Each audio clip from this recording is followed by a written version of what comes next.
Welcome to Rico 12. My name is Justin, and I am a child of an all-loving and all-powerful God and a recovering addict, and am blessed to be the host of this meeting and podcast.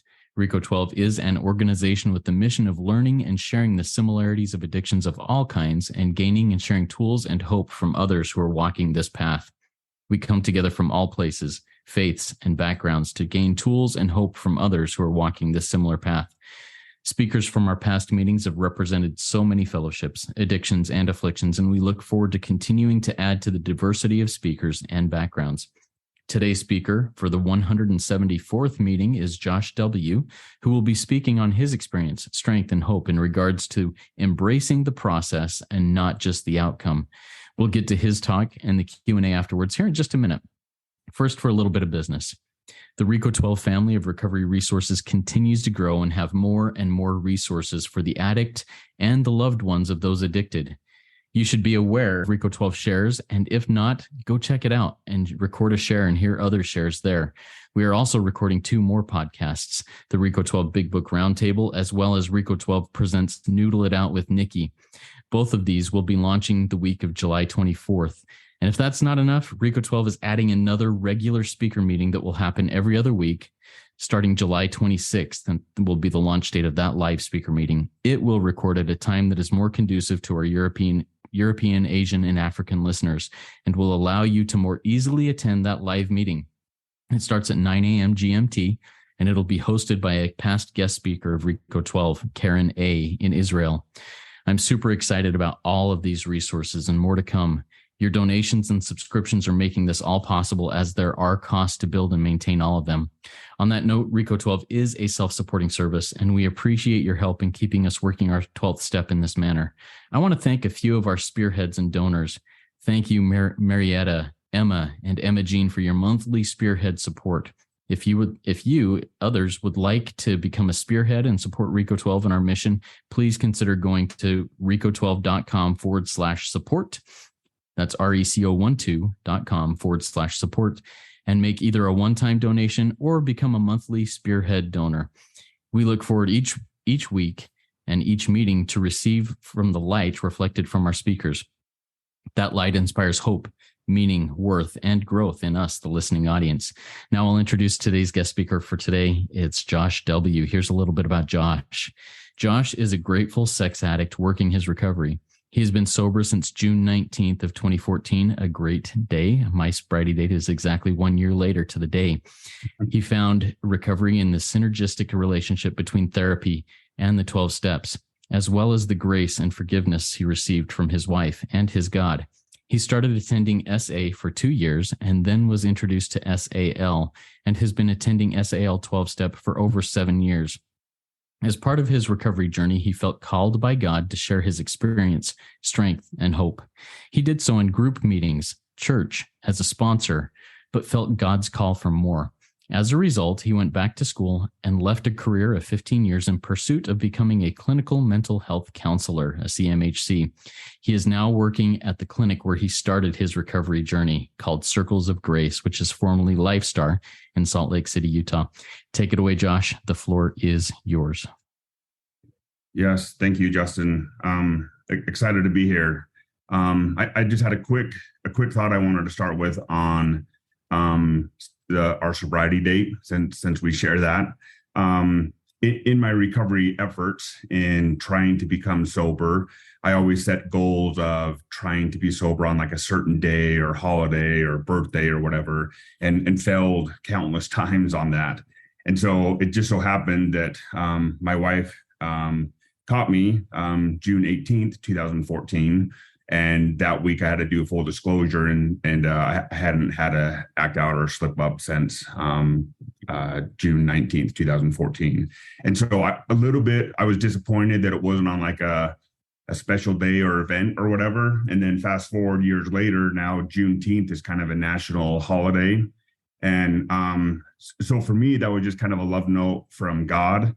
They're like, hey, I know you needed like a special day or something significant. And here's Juneteenth, a day that we celebrate, freedom from slavery. And but addiction, if nothing else, is, you're a slave to it. And so anyways, just wanted to share that. But yeah, so excited to be here and talk about embracing the process and not just the outcome or the destination. So often we feel like life is a race, or things we're trying to do is a race, and we're just trying to do our checklist and our to-do list just to get to that end goal. But then as soon as we finish, at least in my case, as soon as I finish, I'm just looking for the next goal, the next finish line, and I don't take the time to enjoy the journey. And so in the beginning of my recovery, I remember thinking about 6 months, maybe 9 months in, like, when do I get back to normal, quote unquote, living my life the way I want to, type of thing.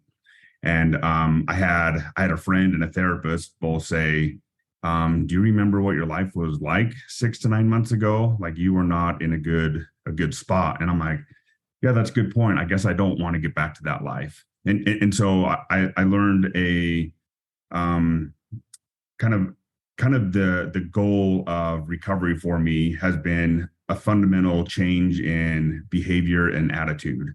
And so there's nothing that I was going to get back to. It was about changing things and being different and being better. And then when I embraced that, I was like, sweet, I want to do a 180. I want to be there tomorrow. How can I do that? Right? What's the magic formula, pill? How do I make that work? So I am OCD, and so I am rigid, and so that was a really difficult thing for me to just learn that principle of surrender. But I also feel like that principle of surrender saved my life, because that was the only thing that let me turn to God and rely on God, and be able to be okay with the process instead of just focus so much on the outcome. And one of my favorite things about attending 12-step for me is I could see people that were in my same boat. I could see people that were behind me, and I could see people that were ahead of me. And I gained experience, strength, and hope, and wisdom from all of them. Seeing people that were the newcomers behind me, it was sobering to kind of hear their experience and where they're at. I remember feeling that desperation of just needing recovery so bad, and then being able to reach out to them and take solace in where I was at, but then also knowing I still had a lot of work to do and a lot of growth. And so looking ahead to other people that have done it and kind of gone that way before. So it was great in the meetings where people are coming that had 10, 15 years of sobriety, and they were still coming to meetings because obviously it was working for them.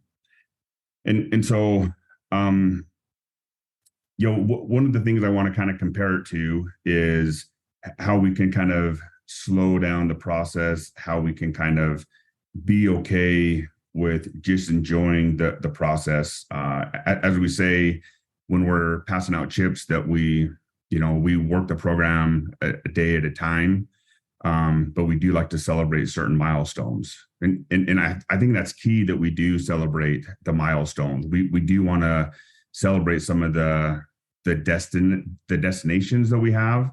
But we also have to be grateful for the journey. So just because I get a 1-year chip doesn't mean I've arrived and I'm good and I can just sit back and relax. No, that's a great milestone. And what can I do to continue in my process to honor that 1 year for myself? And so I kind of liken it to changing your vantage point, because as we learn and grow, we discover new things. A quote that I really like from Maya Angelou is, she says, "When I knew better, I did better." And so in my recovery journey, when I would learn something or know better, I initially would shame myself that I didn't know this before, or that I wasn't already doing this. And that was really unfair, because I was judging my past self on new information. And again, that was part of the surrender process, where I had to be kind and loving and have some self-compassion on myself. But knowing that there's always potential for growth, and I always am kind of shifting my vantage point and seeing new things, having light bulb moments, having big shifts. So in your mind's eye, if you can just think that if the only way you see the sunrise is from a certain window in your house, and that's the only way you see the sunrise, it may be really nice and you may enjoy it, but eventually it'll kind of get old or boring over time because it just looks the same. And you're like, yeah, I know what it is. I don't really care that much. Sometimes there's clouds, sometimes there's not, no big deal. But if we can shift our vantage point where we see the sunrise from a lake coming up over the lake, or we see it coming up over the ocean, or we see it coming up over trees and shining through trees, we get kind of a new appreciation for it, but it's still the same sunrise. It's still the same sun. Our vantage point is just shifted. And so I think that's an important part in our recovery journey. And part of that is how we use kind of measuring sticks, right? So one of my goals in coming into 12 steps is I need to get sober. Like I have to do that in order to keep my sanity, in order to keep my marriage. And so that was a huge goal. And part of me thought if I just get sober, then I've done everything I need to do. That was kind of my destination or my arrival or the finish line. And thank goodness I realized that wasn't the absolute destination piece.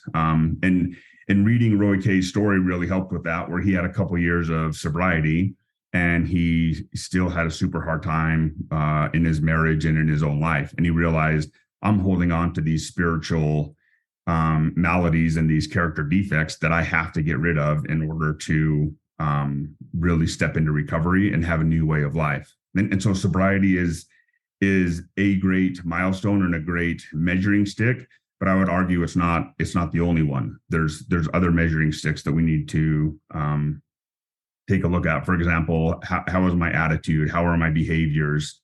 How are my responses to different stresses and life events? And that's all important things that we need to continue to work on to live a more optimal life. I think that's the goal or the point of recovery and part of the 12-step program.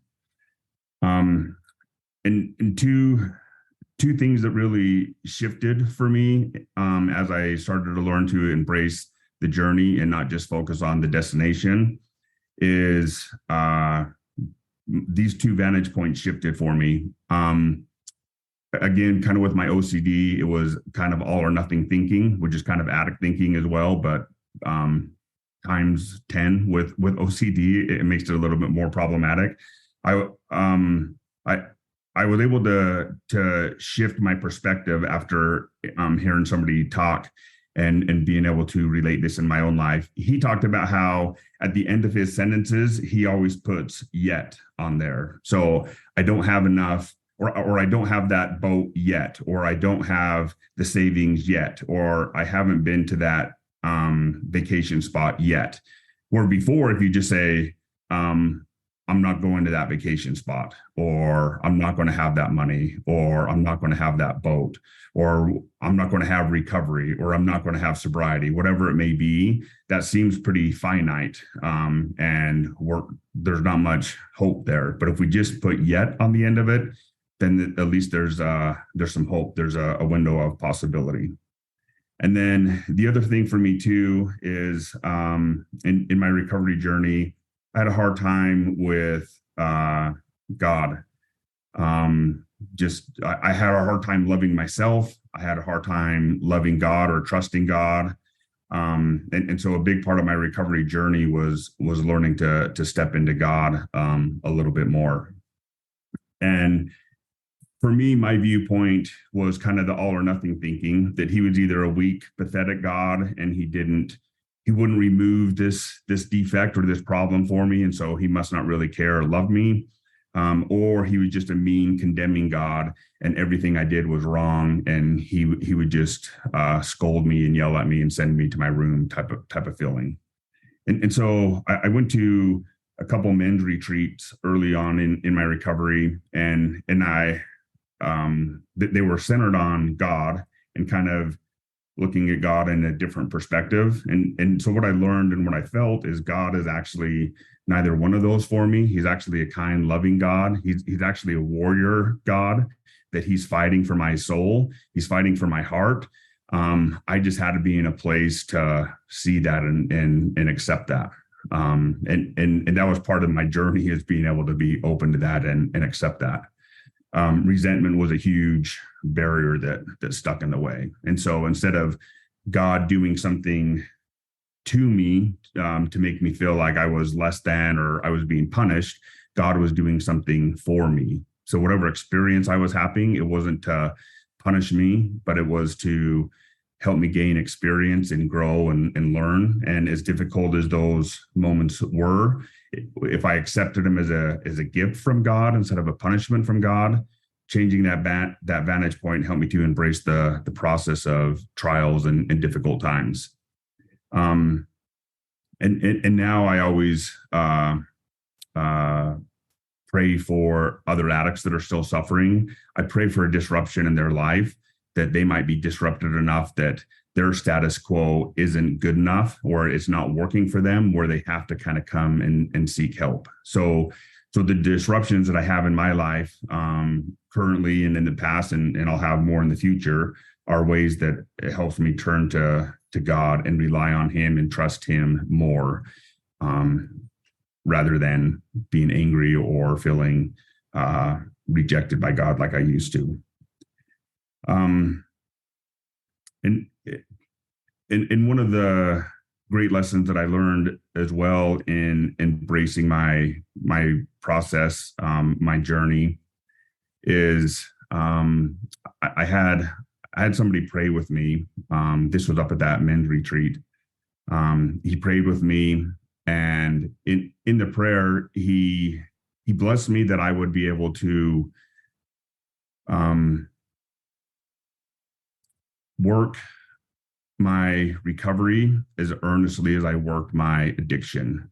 Meaning, if I used all the time, effort, energy, money in my recovery efforts as I do in my addiction, I'm going to be okay. And I thought that was kind of interesting. And I thought, no, I don't think that's going to work. I don't think I engage in addict stuff that much. It's just an occasional thing here or there.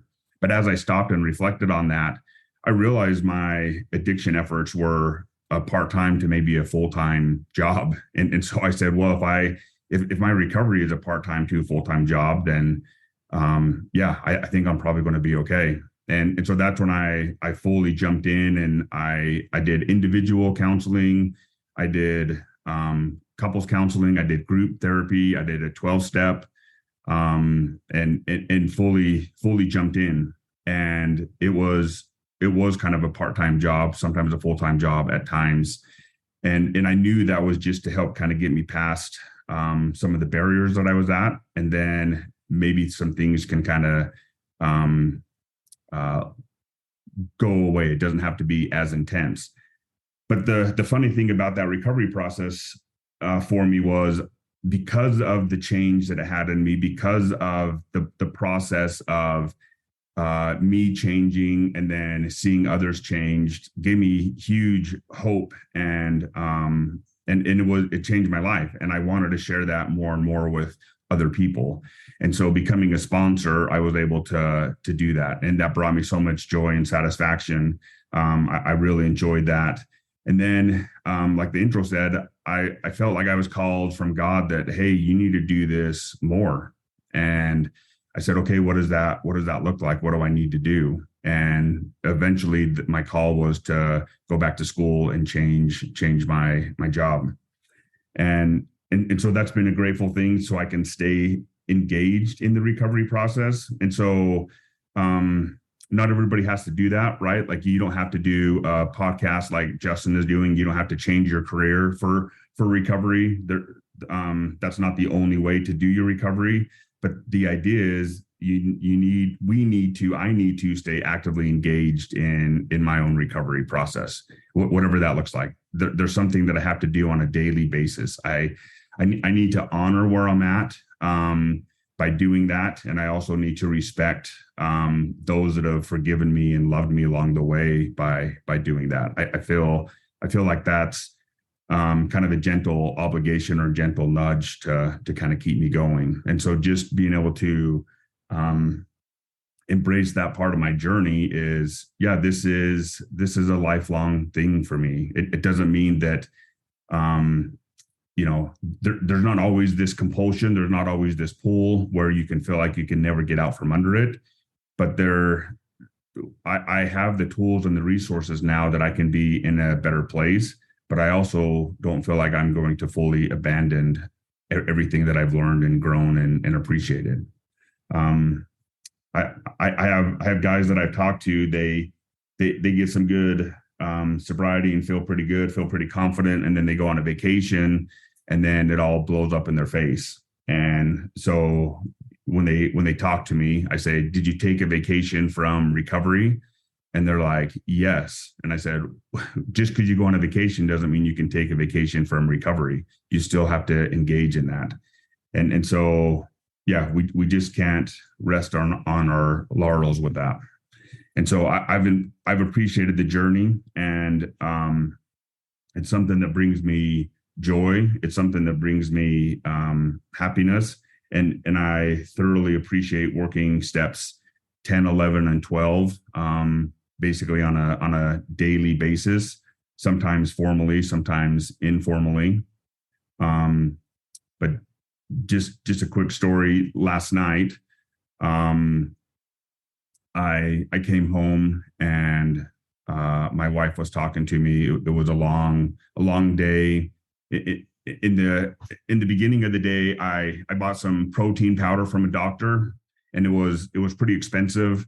And then after I purchased it, I realized it was just 14 servings for like $75. And I'm like, oh, and I had so much shame about that, because it was just, I felt like I was duped, right? Like I know my doctor's trying to help me out, but that just 14 servings for $75 seems wrong. And so I come home, and my wife sees that. She's like, "Oh, did you get that?" "Yeah." "How much was it?" $75. She's like, "Did you see it was only 14 servings?" And just a wave of shame hit me, right? And I'm just like, yes. And so she's like, "Well, it better do the dishes, and it better make you breakfast and all that kind of stuff too," right? But that just kind of added to my shame. And so I just kind of sat there in silence, and my wife, in her love and patience, just sat there kind of looking at me. And then I looked back at her, and I'm like, "What?" And she said, "Did you hear me?" And I said, "Yeah." And I just said, "Well, I don't want to talk about it right now." And she's like, "Okay." And then she goes upstairs to get ready for bed. I come up a little bit later, and then laying in bed for a little while, I'm like, I got to do some step 10 work. And so I said, "Hey, I'm sorry for being a jerk. That I shouldn't have treated you that way. I shouldn't have acted that way.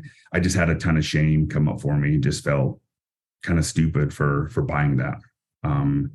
And so, like, those little small moments, I feel like are so good for me, and hopefully my wife appreciates them. Hopefully not the jerk part, but just being able to work step 10 and tell her that, "Hey, I'm sorry. It wasn't anything you did or said. It was shame coming up for me, and that's something that I still have to work on." But then we were able to connect and be in a better place. And so I'm forever grateful for the steps and being able to use that. So that's just another part of kind of embracing the process for me, that's just kind of how things are going to be. There's going to be ruptures in life. And my goal is, instead of walking away from it and isolating, which I used to do in my addiction, I'm going to show up, and I'm going to make reparations. I'm going to be accountable. I'm going to own my mistakes, and I'm going to ask for forgiveness. I'm going to apologize. I want to shift things up that way. And recovery has felt so much better. I remember 9 years ago, when my first couples session with my wife, I said to him, "All I feel is anger or like sadness. And I don't like feeling either one of those feelings all the time. So I like to just numb out." And he's like, "Do you know there's more feelings than just those two? And I said, yeah, but I don't know if I've experienced them. And so stepping into recovery, I found happiness. I found joy. I found excitement. I found things to look forward to. I can wake up in the morning with a sense of just love of life and excitement to enjoy the day, instead of just dread of when's the next temptation going to hit? When's the next trigger going to hit? There's a part in the white book that talks about how instead of slowly backing away from our hell, we need to turn and run towards our heaven. And so again, that was another kind of change or vantage point for me, that I can't just slowly back away from all my wrongs and in fear, hope that they don't come and get me. But instead, I got to turn and I got to run towards my goals, the things that are working for me, doing my dailies, doing my recovery work, reaching out and connecting with other men. That was always a hard thing for me to do. But being able to step into that and find gratitude and help and appreciation in the journey has made a huge difference for me. Yeah, just one other example that I'd like to kind of compare it to. One of the things that one of the hobbies that I started doing more and more in my recovery is I found a love of gardening and yard work. And a couple years ago, we had a sleepover with some of my nieces and nephews, and they were out sleeping on the trampoline. And then I came out early in the morning, and I was watering my garden. We have a big berry garden, raspberries, blackberries, strawberries, and I was just watering that sitting down. And some of my nieces and nephews woke up and they said, "Hey, are you having your morning cup of coffee?" And I'm like, "Yeah, I am. This kind of is my morning cup of coffee. Like, I just enjoy sitting there in the morning sun watering, and then nothing tastes as good as a warm sun ripened blackberry or raspberry right off the bush." But in appreciating the process and embracing the process, planting a garden is rough. It takes a lot of time and care to plant, fertilize, water, nurture, take care of those plants. There's some frustration. We have an apricot tree right now that we just planted, and it seems to be dying despite all of our best efforts. And so that's aggravating.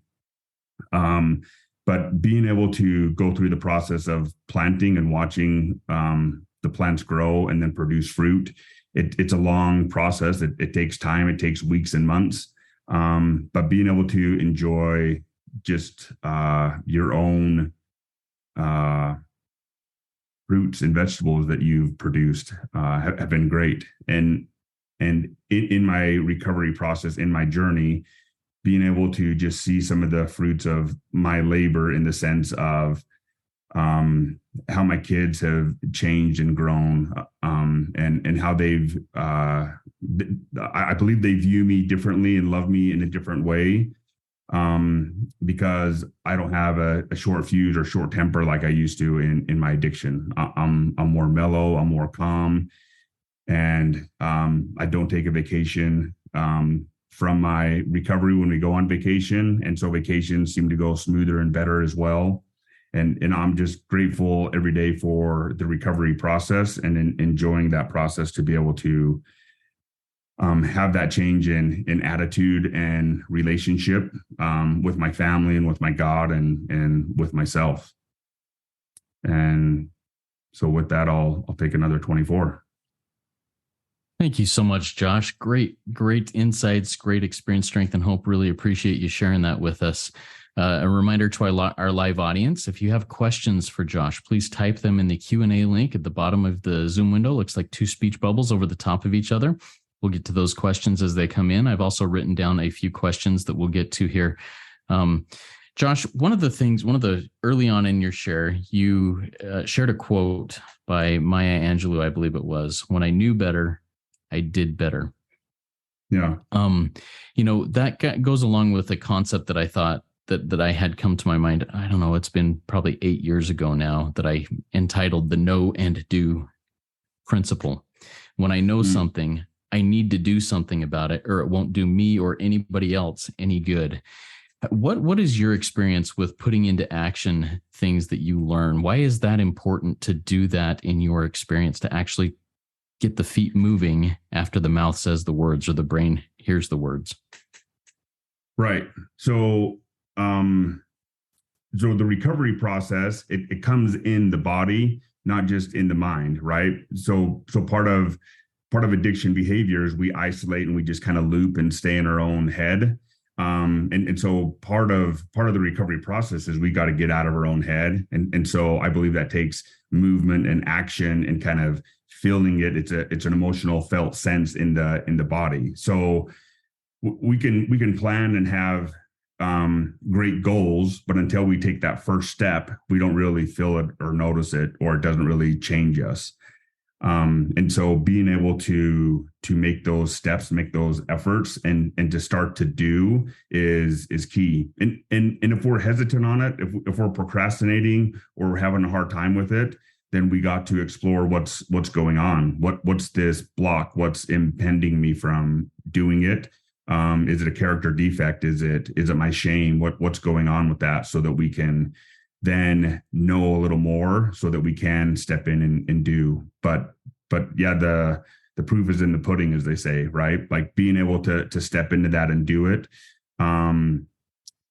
is helpful. I had a guy tell me once that the pattern is supposed to be ready, aim, fire, but sometimes we get so stuck in the ready part or the aim part that we never fire. So he says sometimes we just need a ready, fire, aim. And so part of it is we just need to start doing. And as we do that, I think we know more, and then we can course correct along the way as well. Yeah, thank you so much, Josh. And I love that concept, ready, fire, aim. And then if I'm a little bit off target, I can adjust that aim and fire again. I'm taking action though and moving towards it. And I appreciate that. Got a question that came in from Wayne in our live audience. Wayne says, how did you turn punishment into gifts? And I believe that's in relationship to the process that you took in stepping into God and seeing God as a punishing God initially, and then seeing the gifts from it. How did you go through that process? So yeah, a lot of it was just a lot of practice, taking a lot of opportunities that just felt like they were punishing to me. And then I would be angry, I'd be miserable, I'd be vengeful at God. And after going over this several times, I kind of had the thought, like, how is this working for me? And I said, not very good. So like, there's got to be a different option or a different way.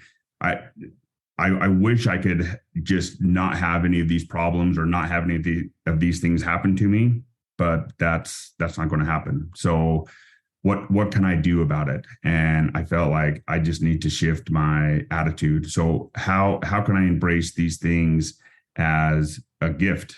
That this is a gift saying, hey, there's a wound here, or there's a problem here, or there's an issue here. So this is a gift that's being exposed to you for you to work on and get better and have some solutions on.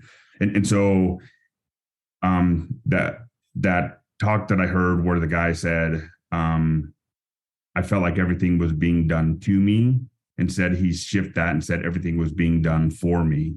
So instead of a punishment, this is being done for me. Okay, how can I step back and see that process of how is this going to take me in a journey to do better? And so it was just being able to kind of have that vantage point shift and kind of appreciate these difficult times as gifts and try to learn from them instead of just push back, because that was keeping me stuck. Yeah, thanks, Josh. I'd like to maybe dig a little bit deeper on that. Can you think of a specific time in your early recovery, in that early process of that shift happening? Can you think of a specific incident that, hey, this feels like a punishment. How can I look at it as a gift? How can I look at it as an opportunity instead? Do you have any of those instances in mind that you're willing to share? Yeah. So there's one specific thing. I had some good sobriety. Me and my wife were kind of in a good spot. Felt like things were going well between us. But she said that she had a thought or a feeling that I needed to be out of the house for 3 days. And I'm like, why? Did I cross a boundary? What happened? And she's like, I just feel like you need to take some time and kind of find yourself. And so I'm like, that doesn't make any sense. But okay. And it was like it was 10 o'clock PM, and it was on like a November night. I remember because I left and it was starting to snow, and I'm like, I don't really know where to go or what to do. Maybe I'm just going to stay in my car and try to just sleep in my car. And then I said, and part of me was saying, my wife's wrong, she's out of line, and I'm just going to punish her by sleeping in my car. And if I freeze to death, then that's on her, right? And then again, I'm like, no, that's not the best way to think about it. That's not what I should actually do. What should I do different? What would recovery behavior look like? And that was, I got to call somebody. I need some help. I'm in trouble. I'm scared. I don't know what to do. So I called. I called a guy from one of my groups, and he met me at a Village Inn to eat and talk. And it was a beautiful moment to be able to be with him, and so that turned into a gift instead of this punishment. And then about midnight, he's like, what are you going to do for where are you going to stay tonight? And I said, I don't really know where or what I'm going to do. And he's like, well, let me go get a hotel room for you. And so he drove down to a hotel room with me, booked the hotel, and then he walked in, he saw the TV there, and he's like, I don't want you to get into trouble, so we're getting rid of this TV. And so went and talked to the lady at the front desk and said, hey, can you take this TV out of his room? And she's like, well, it's bolted on to the dresser. And he's like, well, get somebody down here to unbolt it, because I'm not leaving until the TV's out of his room. And so that was a beautiful moment. And then the next 2 nights, I had to find different places to stay. And I was pendulating. I was going back and forth between being angry at God because why did I get kicked out? I was being angry at my wife. Why did she feel like I was supposed to get kicked out? To how can I just take this and learn from it and grow from it and use this as just a test to see how I do. And so in those 3 days, I had a lot of back and forth on that. And I think it was a perfect time for me on that third day. I kind of just accepted, I just need to be open and I just need to be okay. And no matter what happens, I think I'm going to be all right. I can handle it. I have tools. I have people I can contact, and I don't have to just be angry at my wife or at God. And so that was a huge shift for me in just taking things as gifts instead of as a punishment. Yeah. Thank you, Josh. All right. We do have a question come in from an anonymous attendee. This person says, I loved your share today. I love seeing this as a whole life program. I looked on the SAL site and it appears it's for men only that are sex addicts, and the women info is for partners and wives. Is this a male addiction only in this program? Maybe I'm missing something. So Josh, maybe take a second and teach us a little bit about what SAL is and talk a little bit to that question, if you wouldn't mind. Yeah. So SAL is a 12-step program. It uses the SA Sexaholics Anonymous White Book. It uses the AA Alcoholics Anonymous Big Book. And then SAL has actually written their own book with member shares in it of both the addict and the betrayed. And one thing that kind of separates SAL a little bit from maybe SA is they are men only groups or female only groups, and to the point, yeah, most of them are, the male is the addict and the female is the betrayed. We know that there's other issues out there, that there are females that are addicts and that there are men that are betrayed. And we've attempted a couple of those meetings, but they just haven't quite stuck yet. But we know that that's an issue. And It seems to be more of a growing issue. And so at some point, I assume there'll be exclusive meetings for female addicts and male betrayed. In the meantime, I think therapy is a really good place to start with that. Yeah, thank you, Josh. And to this anonymous attendee, if you are a female and you think, hey, this might be a program that looks good for me, please send an email there and say, hey, let's get a female meeting started and be willing to serve in that, because that's something that is definitely out there. We all know that sex addiction is not a male only thing. Thank you for your share, Josh, on that, and thank you for your question on that, anonymous attendee. All right, next question. We have another question came in from Wayne. Wayne says, hey, do you mind talking a little bit more about running towards heaven, that concept of running towards heaven? Yeah. So, again, part of that is embracing the process and maybe shifting your vantage point a little bit. Because if we look at the destination down the road of, hey, that's when I'm going to arrive, that's sobriety, that's recovery, that's when I feel like I'll have it all put together, and then all we see from where we're at to that end is landmines and barbed wire and obstacle courses and all kinds of terrible tragedies. That's kind of how I view of slowly backing away from hell, is we just see, hey, here's all the problems that I got to try to avoid or run away from or deal with in some degree.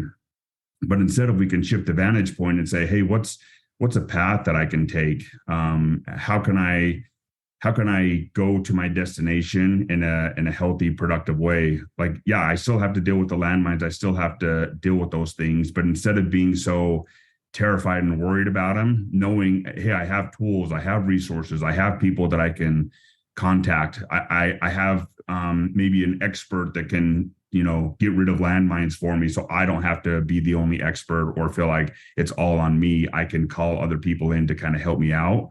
And so then I feel like there's more of a path to run towards heaven. There's more of a path to have success, where it doesn't feel like all there are obstacles and how am I ever going to do it? Especially when I've tried dozens of times or hundreds of times to stop. If all I see is those landmines and barbed wire, then yeah, there's not much hope in that process. Thanks for that imagery. That really helps out. I really, really like that. One of the concepts you talked about, Josh, was no vacation while on vacation. I don't take vacation from recovery just because I go on vacation with my family to Disneyland or wherever I'm going. And I've seen that crop up in my own life, and I've seen it crop up in sponsees' lives over and over and over again. Tell me a little bit about how you stay on the path of recovery while on vacation. What are some of the things you do to ensure that stays how it is? Yeah, so I think step 10 is a huge thing there, where if I do lose my temper, or if I do get dysregulated, or if there are triggers, I'm still able to call and talk to people. I'm still able to use my tools. I still engage in my dailies when I'm away, and I still can talk. Me and my wife are in a place that I can talk pretty openly with her about it.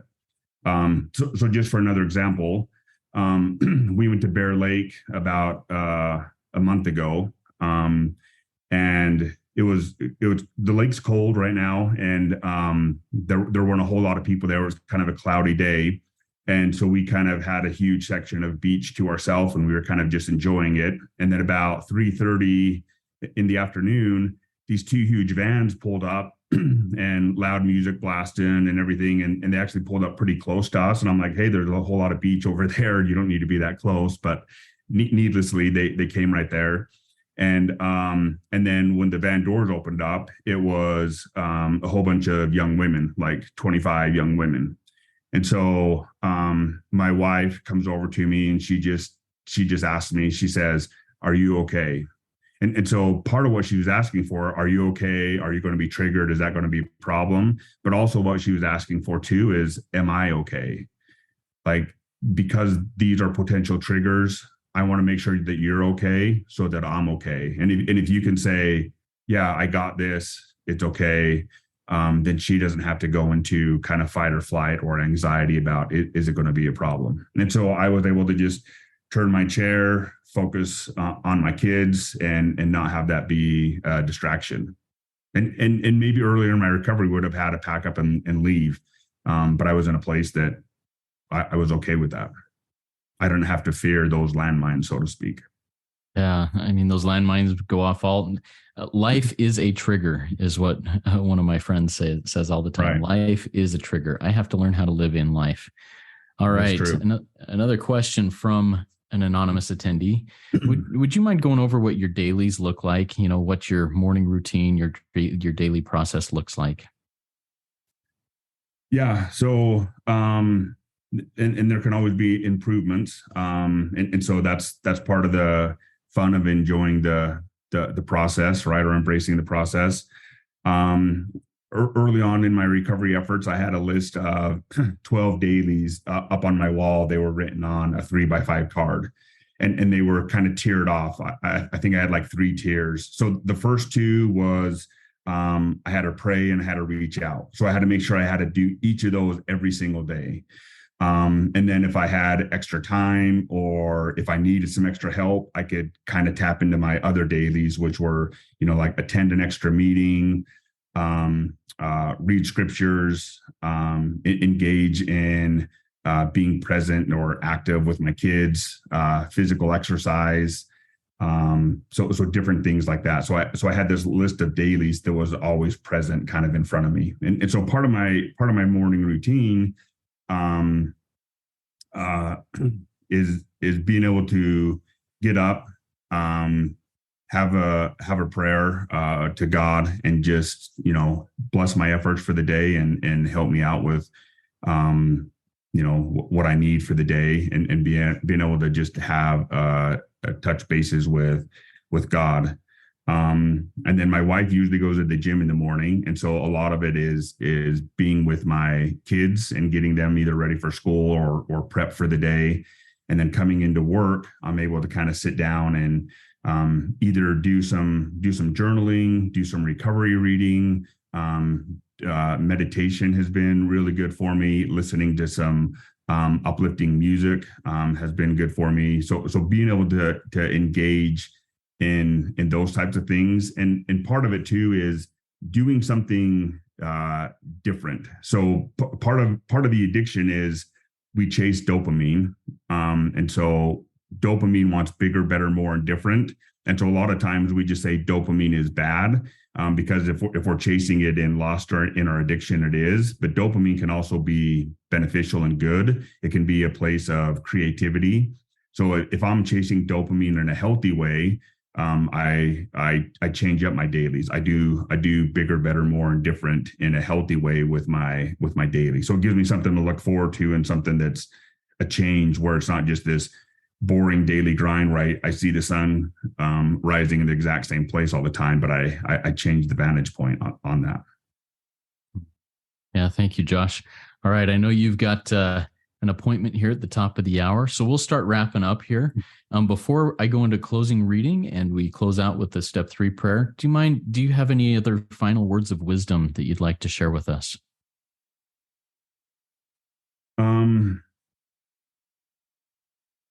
Yeah, my thought is just it's possible. There's hope. So wherever you're at, trauma is what we're fighting, is because whether we have trauma and that became our addiction, or whether because of our addiction now we're experiencing trauma, we're all kind of stuck in trauma in this process. And so trauma keeps us stuck. Trauma makes us feel like we don't have a choice. And so being able to have some hope and get out of that is there is a choice, and we have to be able to ready, fire, aim to some degree. Like I have to be able to make a choice and start moving forward in that choice.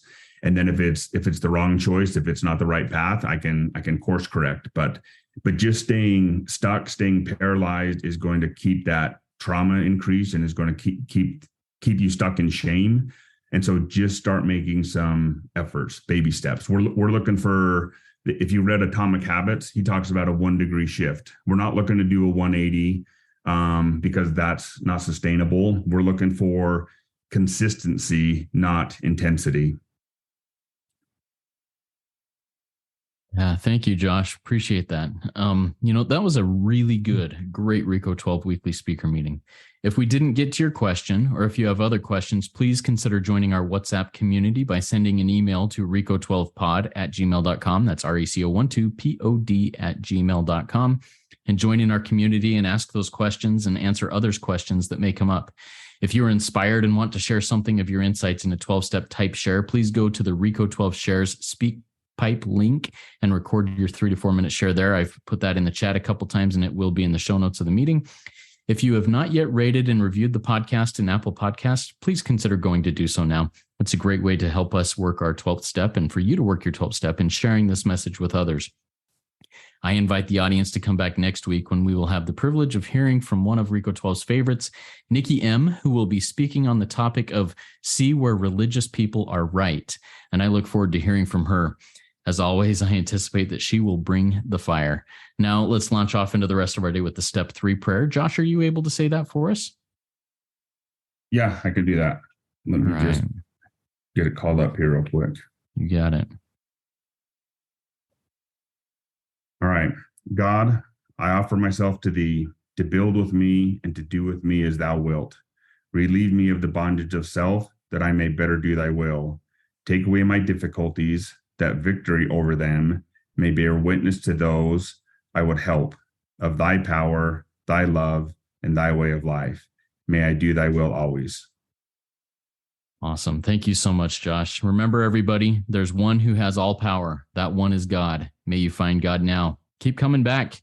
Let's trudge this road of happy destiny together. Work it. You are worth it.